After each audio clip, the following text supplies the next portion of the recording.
Thanks. Alright, so I'm going to let you take the fucking piss for a little bit. Okay. I'm not going to be too bad. I feel like you're entitled if we did it yesterday, I would have been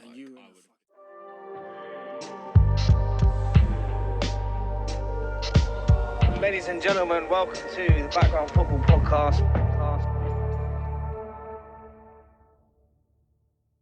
Ladies and gentlemen, welcome back to the Background Football Podcast, and we're here again with my co-host Frank. Hello. How are you, Frank? I'm very good. How are you doing? Yeah, decent. Yeah. And we're just going to jump straight into it. You know the drill. If you've watched before, please subscribe and like as well.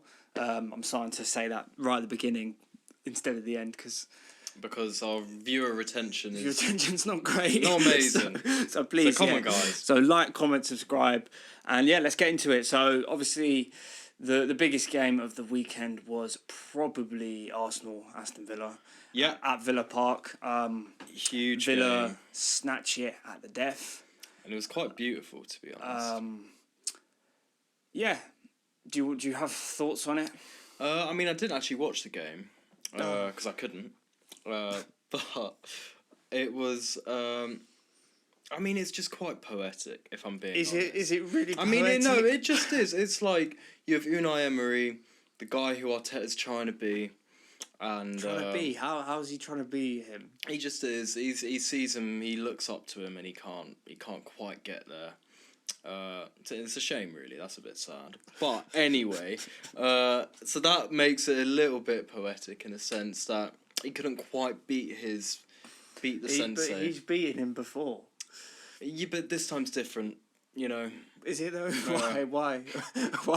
Nah, aside from any of that bullshit, it's just a very nice and rare feeling to have this. Yeah. And I think every other fan, particularly Tottenham fans, are going to get way too overexcited with this and be like, you're going to bottle it. But you're still 2 points clear. Let's not forget that. It's still a long way to go. Oh, and I will say, Villa Park at this current moment is one of the toughest places to go. Yeah, it is. In current form, they're flying at the moment. Oh, they are. And it's a tough. It's a tough place to go.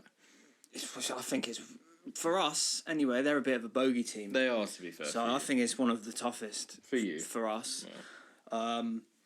And obviously extremely disappointing to lose it last minute. Did you deserve to win, or was it sort of a fair result? Draw would have been a fair result. Fair. I mean, it was one of those where it was a really good game actually. Really?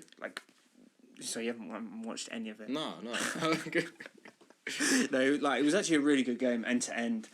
They were probably the better team first half, put it on us. We came out second half playing some really, really good football. Looked dangerous every time we go forward.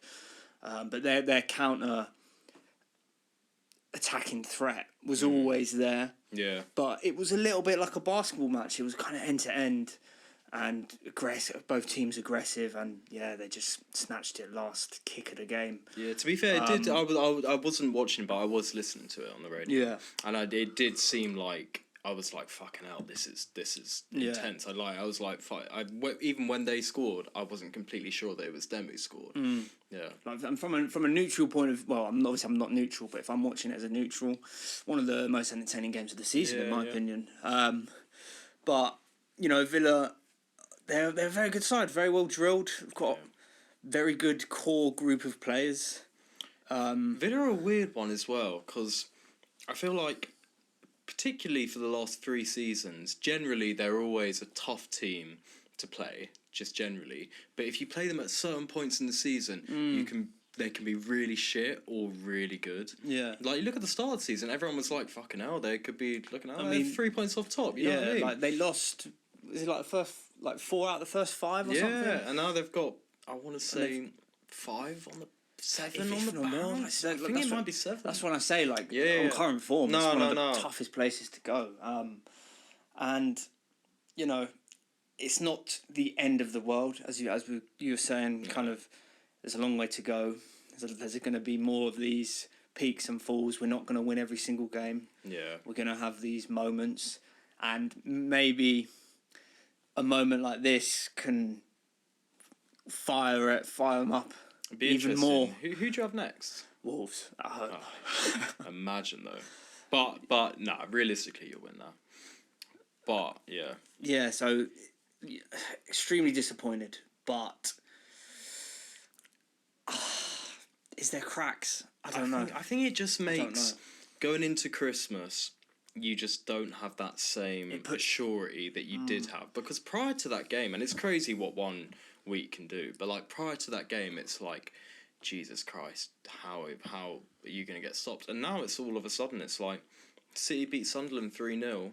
Was it 3-1 in the end? 3-0, 3-1. Yeah, but either way, pretty fairly dominant over Sunderland. As an Etihad, though. No, I know, but still, Sunderland, decent side, and you drop points. It's like, and there's 2 points in it. It's like, hang on a sec. Yeah, is the title race fully back up? I do think people were calling it too early.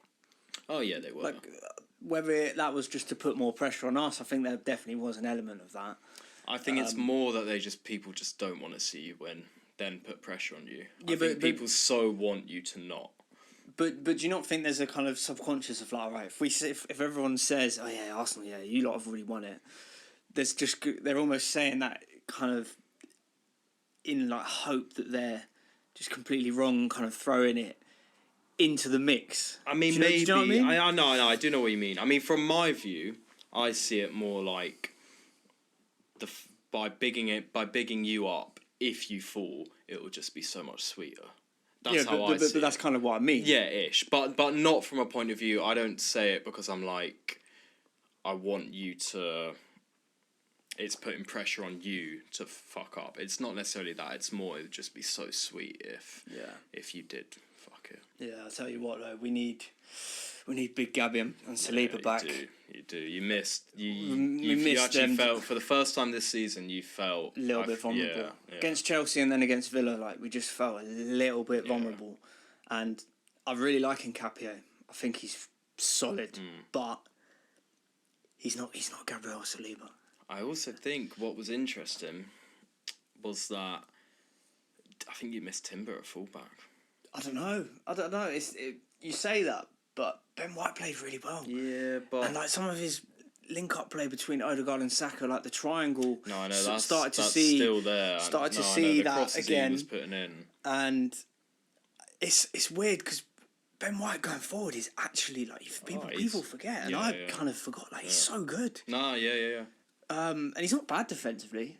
He's not bad. No, he's just not Timber. He's just not Timber, and maybe I think just the disruption of the back line maybe. Yeah, I mean, has a part to play. First time they've all played together as a four. First time Timber and him have played together as a two. And we kind of, it's weird to say, but we lacked a bit of height, a bit of physicality. It's true. Because, your two big centre backs, who are both 6'3", 6'4", and like physical, you do just lose that, and they lose that presence, and I don't know. I think it's a different story if we have them too, but I know it's ifs and buts. But anyway, I'm not throwing my toys out the pram. Nor should any Arsenal fan. Nor should you. But from a neutral point of view, even though I'm not completely neutral, but it's great for the league.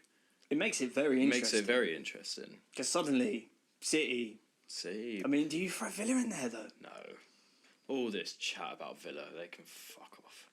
I mean, I don't think they're gonna challenge, but if Chelsea were in it a few weeks ago, is it not a bit disrespectful to not put Villa? No, I think if whoever put Chelsea in it has to put Villa in it, but I never thought Chelsea. so fair enough. I'm sticking with my same logic, personally. Yeah, I'd fucking hate that. Oh, I'd love it so much. Fucking hate I'd just love it so much. That would be I would not be able to hack that. Not be able to hack that. That'd be fucking. That awful. would actually be. It'd be so good. No. But it's shaping up nicely. City need to maintain it. Yeah. They need to win next week. Yeah, I mean, they've been winning, but they've got cracks. The air of kind of just a little bit vulnerable. Like, even Fulham midweek. Yeah. I know they scored 5, but they conceded 4. Crazy. And you win the game cool. Yeah. I mean, those games can kind of happen in the Prem. But conceding 4 at any point is like, that's a little bit concerning. Yeah. It's not what you want. No. But they've always had that throughout this season, I feel like, and I think, yeah, they just need to maintain it. Yeah, Foden's starting to play well. Yeah, and it's actually, I'm quite pleased for him. Cause I really love Foden. Because he kind of he should be this good. I mean, he should be. He's world class on his day.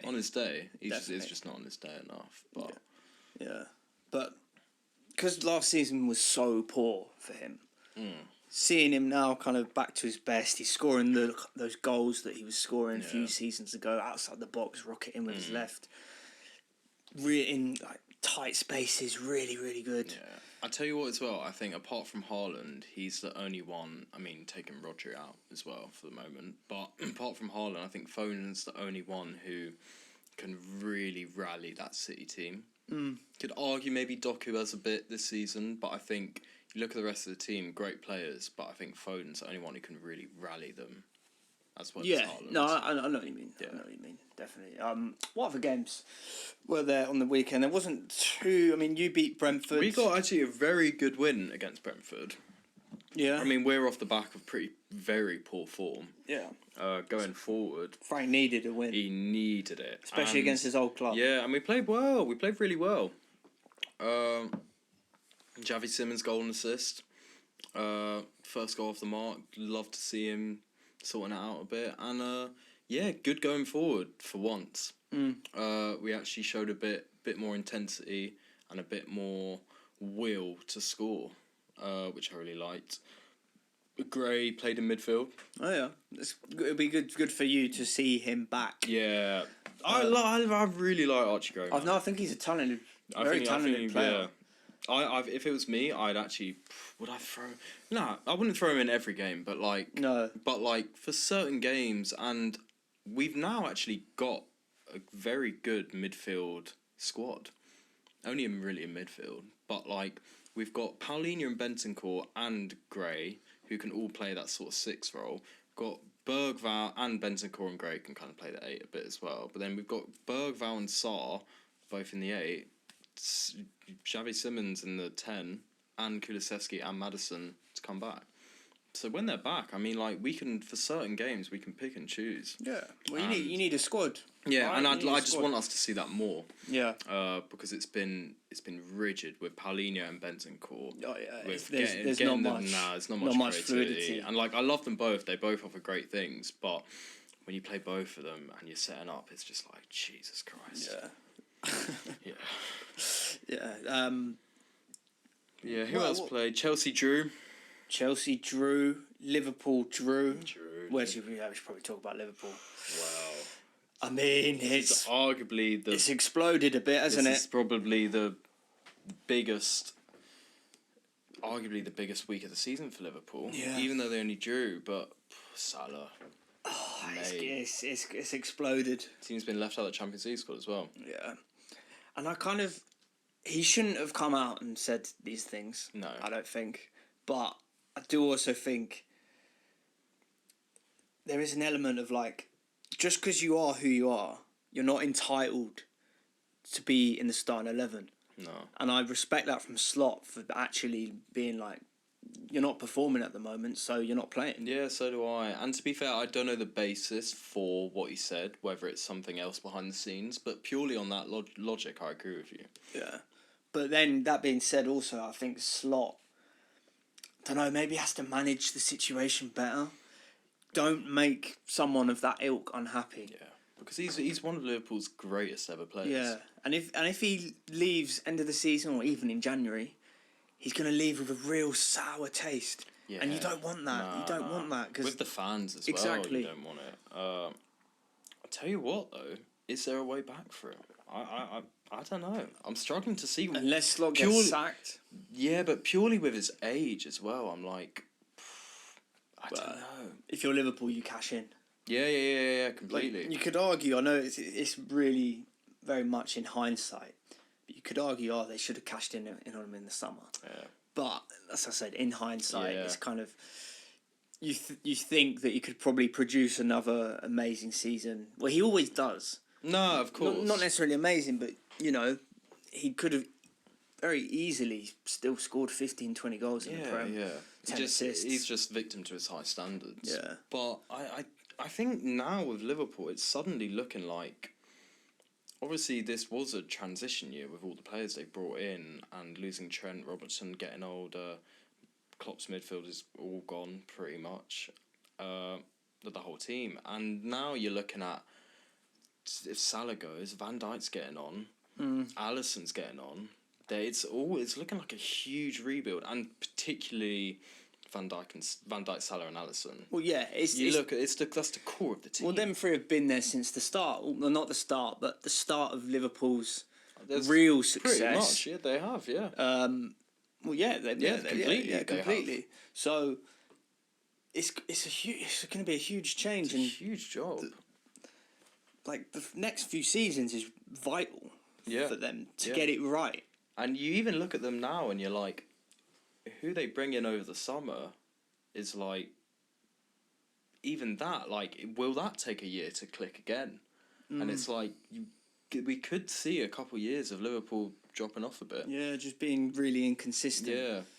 And enticing players. I mean, they're still always going to have a pool, but the pool they had over this summer is not going to be the same they'll have next summer. You look at someone like Gahey, he might look at Liverpool and be like, you know what, that's a bit of a mess. Yeah. I've got, with his age as well, he's got one major move. And especially, you're looking at other big clubs who are probably going to be in for you, City, Chelsea. Yeah.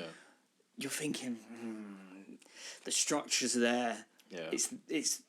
There's a winning team in place for me to come into and improve. Yeah. I think especially Chelsea. Especially for a centre-back. For a centre-back, I'm looking... If I'm Gahey, I'm like... This is kind of stick myself in there. Like, we've got a chance. There, I'm the captain without the armband, and I'm leading that back line. If Chelsea... If next summer, Chelsea going for Gahey, they tell Gahey, we're going to sign a top keeper as well. If I'm him, I'm like, tell you what, sign me up. Doesn't have to move, still in London. Played... Obviously came through Chelsea's academy as well, maybe it's knows it. Little bit of a point to prove as well. Like, well, why'd you let me go? Why'd you sell me? So, no, I'd be interesting. Liverpool fucked up not getting him.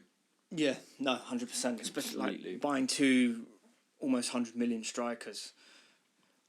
You're just not going to fit both in. It's stupid. Yeah, it's really stupid. It's not a world really where you can play both. No.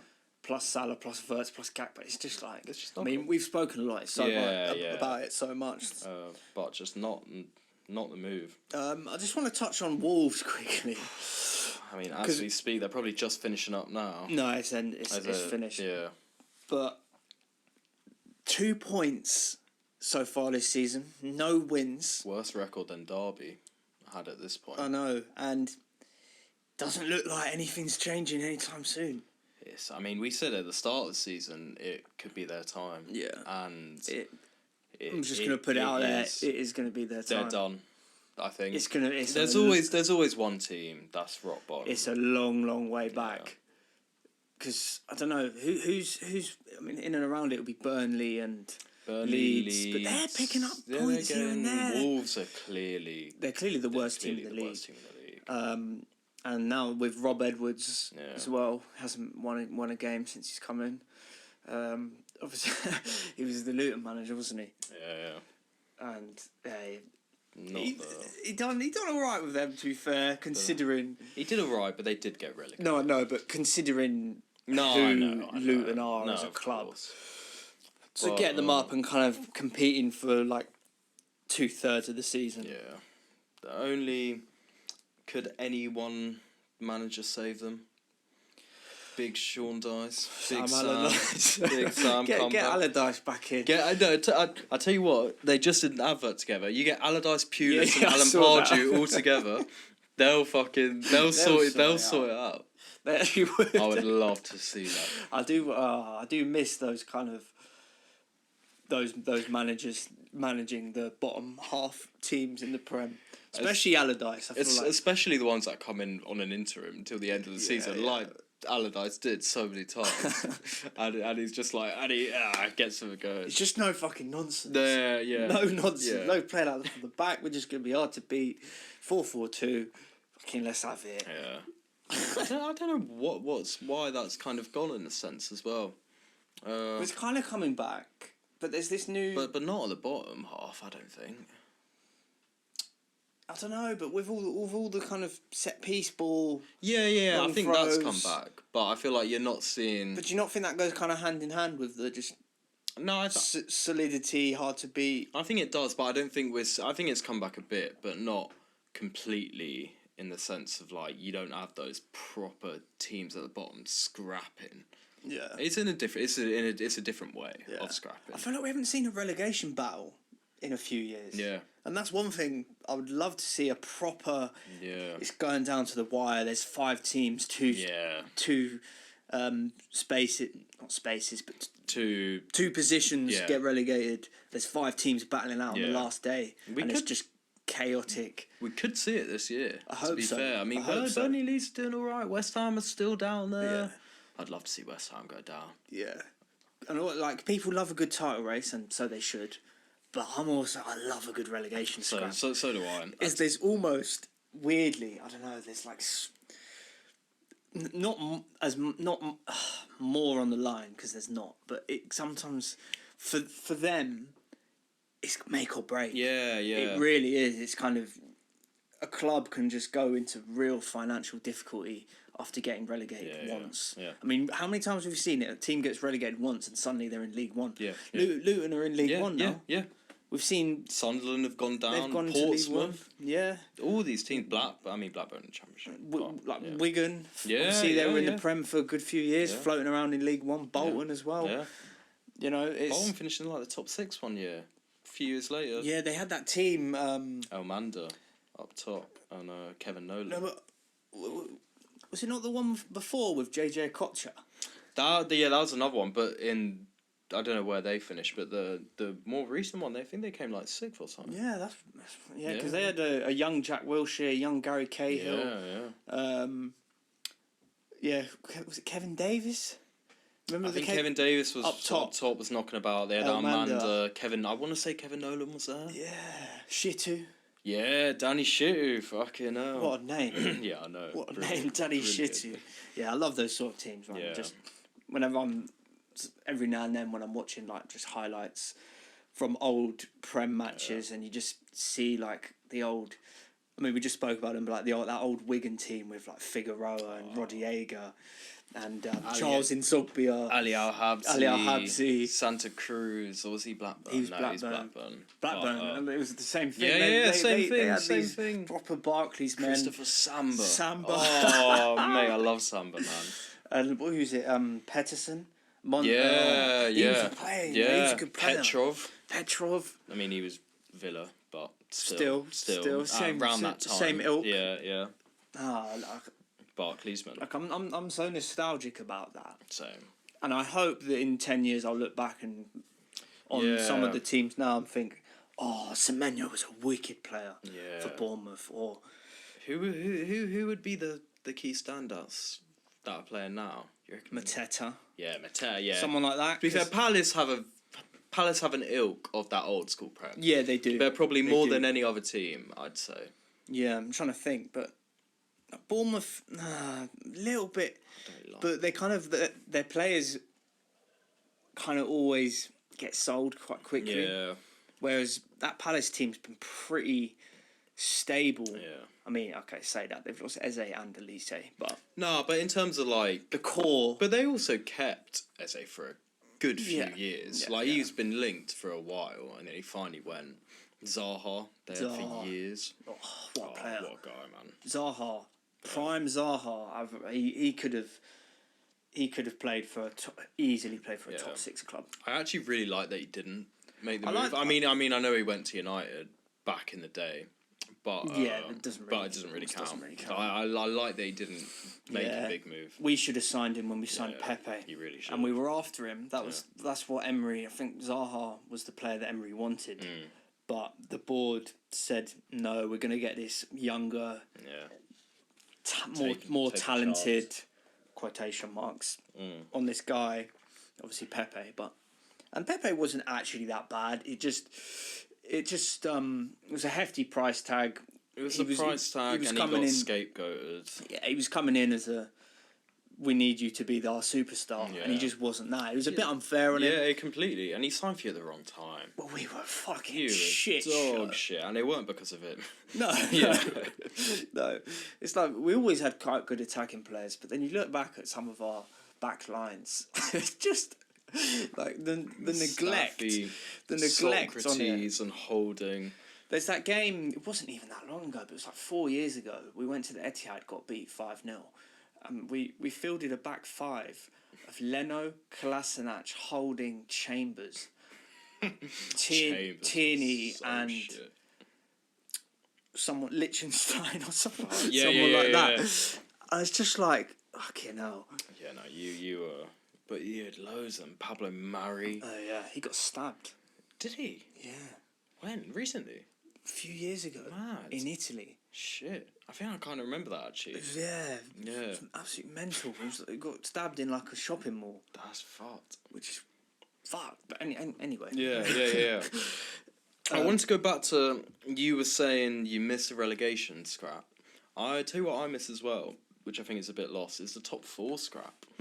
Because now I feel like with Europa League and you got these teams like Newcastle and Villa breaking into the European spots. You miss that sort of prestige of like getting to the top 4, because the Europa League used to be seen as shit. Yeah, like it used to be seen. It still is a bit of shit. Nah. If we're being real though, it's not the competition in the Europa League is like. No, it's nowhere near the Champions League. Yeah. But like if you get into the Europa League, and I think it's partly to do with the money you get, and you still get good money in the Europa League. I think nowadays you get into the Europa League, you're like, oh, okay, decent. Yeah, we'll fight in Europe next year. But I feel like it used to be, oh my god, you get into top 4, you're like, you're pushing, you're going for it. Like I remember when we first got Champions League, insane. Yeah, like actually insane. I do think because last few seasons, was it just the last season where it's now top 5? Yeah. I think there's too many European spots up for grabs in the Prem. Like you finish 8th and you get Europe. Yeah, it's kind of stupid. It's a little bit like it needs to be a little bit more prestigious. If it should be 4 Champions Leagues, then the 5th gets Europa League, 6th gets the Conference League, and that's it. Yeah. Because I just think there's more competition. You're like, we can't finish 4th. Yeah. Have to finish 4th. And 4th should have to qualify for Champions League as well. Yeah, because they used to have that in the playoffs. Yeah. I remember we have to fucking do that every single year. Yeah. Fucking, I know, I miss it. Now it's too congested. Yeah, I think just because the Prem, there's so much money. Yeah. The sides that are kind of in the Europa League and the Conference League from the Prem.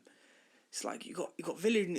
Like you compare Villa to the team who's 5th, 6th in La Liga. Yeah, or the Italian league. The Italian league, like compared to I don't know, Bologna or whatnot. And it's kind of the ilk of the Italian and some of the Spanish clubs. Obviously, arguably greater than Villa. I mean, Villa are a big club in itself.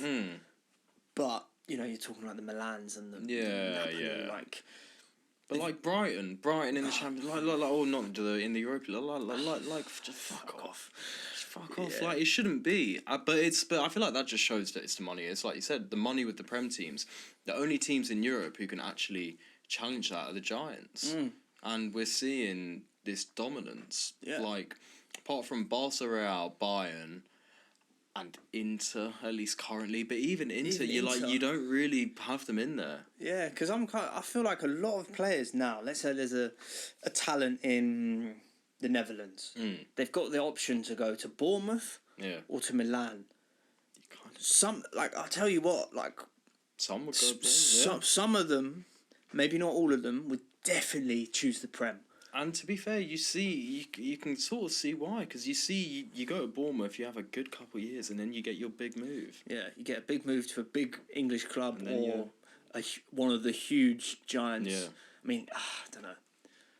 It's a tough one, but I see it as well. And you got like, just one example, like Evan Nilsson, Porto's starting striker, playing Champions League football.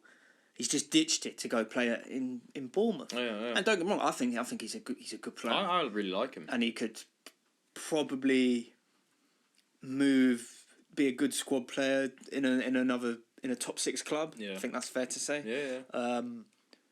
But yeah, he's ditching one of the best teams in Portugal. Don't get me wrong, the Portuguese league is not.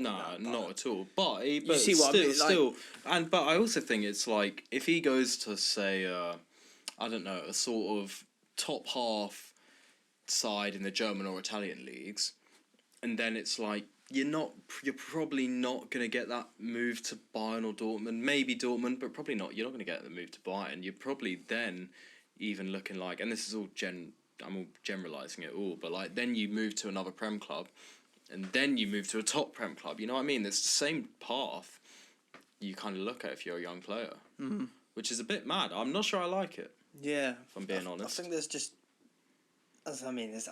almost too much money. Yeah. So you had a player in mind that you wanted to discuss. I mean, it's not a huge player, and to be fair, even now I'm questioning it a bit. But just Pedro. Think about Pedro. Now Pedro was, you know what, when we talk about underrated. Yeah. He's part of the best team arguably ever assembled, and it was a key cog in it. It's a very key cog. Yeah. He's the type of guy. He's not going to score so many goals. No. But I tell you what, he'll come on.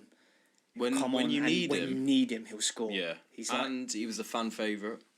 Probably the biggest fan favourite at Barca in that team, which is weird. Yeah. He actually was. Okay, yeah. I'm not even making that up. Yeah. They loved him. Yeah. They loved him. And he's a very nifty little player. He's kind of very intelligent. I sort of loved the way his career went as well. Like, even when he went to Chelsea... He was good at Chelsea. He was good. And when I say about he's the type of guy who... He'll score. Yeah. When you need him to score, he will score. Proper big game. And it might not even be the prettiest goal. He'll just sneak around someone on the back post and just bundle it over. Very intelligent player, actually. Yeah. Which I think people don't give him enough credit for. I think people might mention that he was quite technical, but very smart.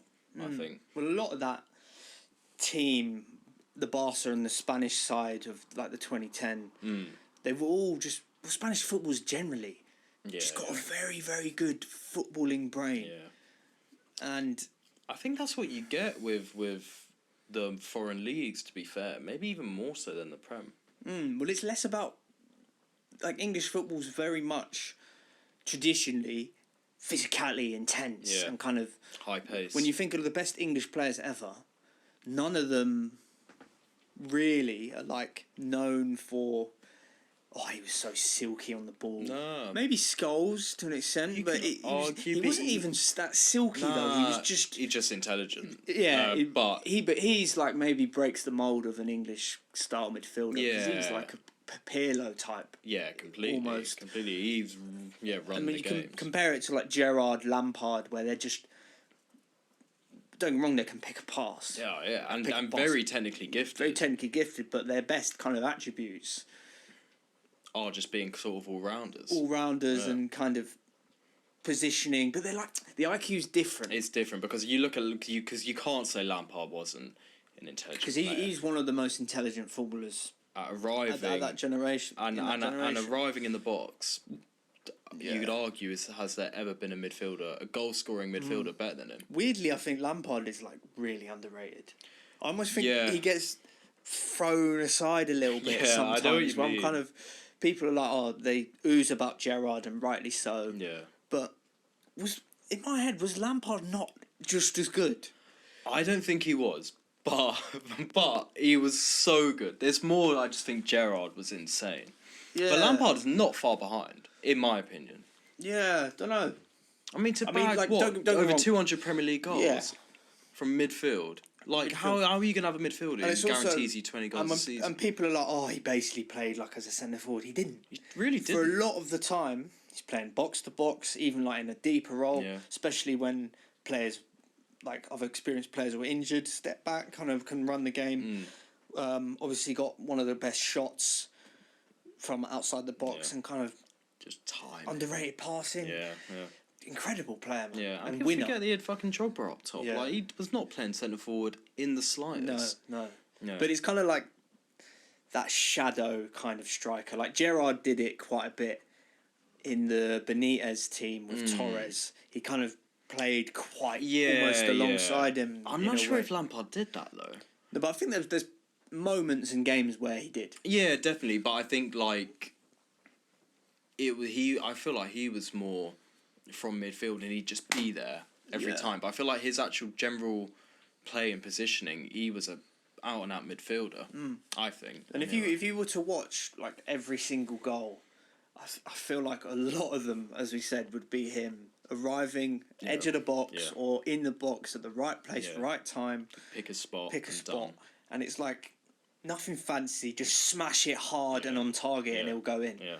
Quite boring finishers, but in a conventional sense. He's effective. Yeah. And I think that might be one of the reasons why gets a little bit like pushed down by some people, because Gerrard was just, he's everything. He had literally everything. He could have played any position on the pitch. Easily. You can have an 11 full of Gerrards. And they win the Maybe not, because you'd have him in goal. But you kind of get my point. Yeah, And there's been times where Liverpool's seasons, and he's been pushed out wide, because he's so good, that he can do it. Yeah. I think is Gerrard is actually a better comparison with Gerrard than Lampard is Gerrard and Rooney. I think, in the sense that they can kind of do everything. I think, but Gerrard would obviously have been able to defend better than Rooney would. But I think you could. You say that. I know. It's a good point actually, saying that they are actually quite similar. Because I reckon Rooney's the type of player you play him right back. He probably would. You play him centre back. He's fucking crunching. But that's the point. I think Rooney could do everything as well. Yeah. And with like English players, a lot of them are quite like that. They're like very effective. Yeah. Even like the best player, is Kane now. It's quite similar mould. He's a similar mould of he'll shoot on sight, but he'll get it on target. Yeah. He can play. Hard, he can play low. He can play midfield. He can do everything. Could kind of come back and run the game if he wanted to. Yeah. It's that ilk, which is is actually a very nice archetype of player. Oh yeah, it's one that can do everything. It's kind of amazing. No, I love it. I love it. Some of they're not always the most beautiful to watch, but I think if you kind of are interested in the other side of football a little bit more than just he's skillful and he can do some step overs, but like I like someone who is just intelligent enough to kind of he gets in this little pocket of space, picks it up, plays it simply, but like plays it at the right time. Decision making is like always perfect. He's just like 3-4 steps ahead. He's knowing if he does the 5-yard pass here, in 4 or 5 passes, he's going to be in the box getting a chance. I think that to think that the golden era England like 2006.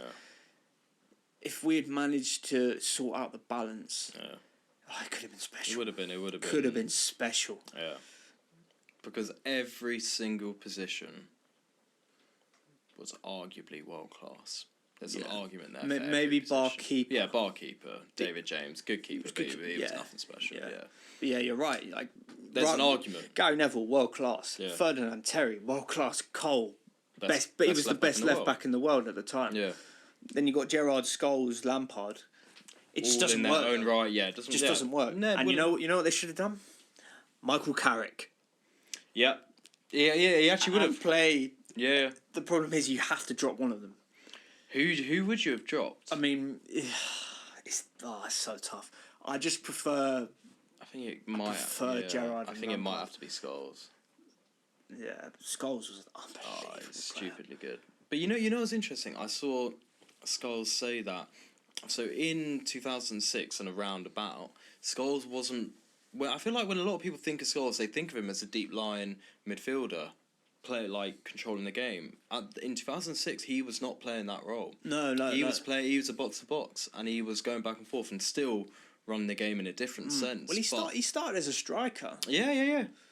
He played when he first broke through. He was a striker. Yeah, and he sort of played that number 10 role a little bit, 2 second striker. But if you had if you had Scholes maybe 2010, 2011, when Then he he's- was dropping deeper, yeah. then you could have argued the three of them would have worked.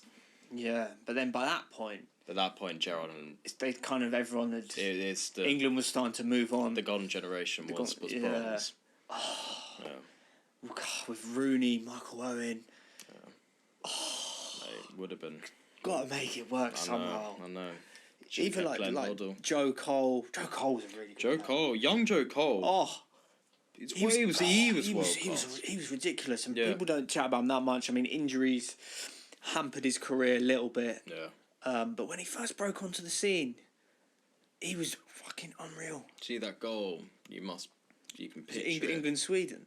Nah, there's that one, but the one for Chelsea with the footwork. It might have been against United. Yeah. I think, yeah. It's like 04, 05? Some roundabout. He spun. I can't remember who he spun, but he spun someone so filthily. And he was also in the Chelsea's Ancelotti squad as well. He was around for a while. Yeah. To be fair, at that point, he was a bit more of a squad player. No, definitely. But I still remember him like popping up with some important goals.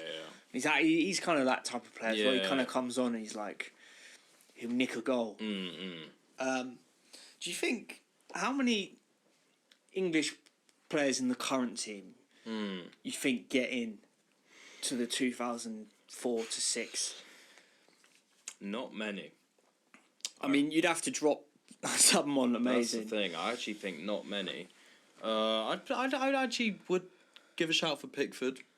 Yeah, you could shout Pickford. Yeah. You could shout for Kane, obviously. Yeah. I think depending on what formation, you'd shout for Saka. I think that's fair. Saka Becks. David Beckham. Oh. Nah. David Beckham's. That's not a debate. Oh. It's not though. No, it's not. It's actually not. It's not. I'm not even just saying that. Not yet, anyway. Yeah, Saka's got to do more in his career. He's got to do a lot more, and I'm not even. No, if he wins 1 or 2 leagues, I think there's suddenly a debate. Yeah, that is a lot more though.